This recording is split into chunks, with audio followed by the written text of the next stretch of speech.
ছোট্ট পুচকেটা আজকে সকাল সকালে আমাদের বাড়িতে চলে এসেছে। অনেক দিন ধরেই ওর পরীক্ষা চলছিল, তাই ও আমার কাছে আসতে পারছিল না। আজকে সকাল সকাল অনেক দিন পরে ও চলে আসলো। ওকে দেখে তো আমার বড্ড ভালো লাগছিল। মাছ এনে ফ্রিজে রেখে দিয়েছিলাম, কোটার সময় পাইনি কারণ বাড়িতে প্রচুর পরিমাণে কাজ। তাই আজকে সকাল সকাল ভাবলাম মাছগুলো কুটে ফ্রিজে রেখে দিব। এগুলো হচ্ছে গুড়া চিংড়ি মাছ, একেবারে ছোট ছোট বাচ্চা চিংড়ি মাছ। এগুলোকে আমাদের এখানে অ্যাভেলেবেল বিক্রি করা হয়।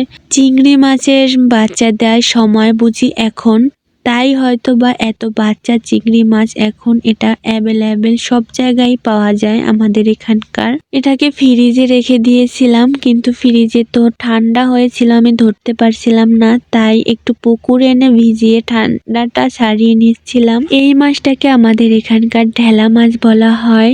এটা সাগরের মাছ, এটা অনেকটা কাটা, কিন্তু তারপরেও খেতে ভীষণ মজা। অনেক টাইম ভিজিয়ে রাখার পরেও ঠান্ডা ছাড়েনি, কারণ আজকে ভীষণ শীত পড়েছে, তাতেও অনেকটা ঠান্ডা। আমি ধরতে পারছিলাম না, তারপরেও কুটছিলাম। রান্না করতে হবে, রান্নার সময় হয়ে গেছিল, তাই আমি তাড়াহুড়ো করে এই মাছটাকে কুটে নিচ্ছিলাম। মাছ কুটছিলাম আর পুচকির সাথে গল্প করছিলাম। পুচকিটা প্রচুর পরিমাণে কথা বলে আর ওর কথাগুলো আমার ভীষণ ভালো লাগে। ছোট চিংড়ি মাছগুলো দিয়ে ভর্তা করে খেতে ভীষণ ভালো। অনেকেই হয়তো বা চিংড়ি ভর্তা খাও, কিন্তু এই মাছগুলো দিয়েও চিংড়ি ভর্তা করলে ভীষণ মজা হয়। অনেকে আছে আবার এই মাছগুলোকে সিদ্ধ করে তারপরে শুকিয়ে শুটকি করে নেয়। এই মাছগুলো সবসময় পাওয়া যায় না, এই সিজনে কয়েকদিন থাকে।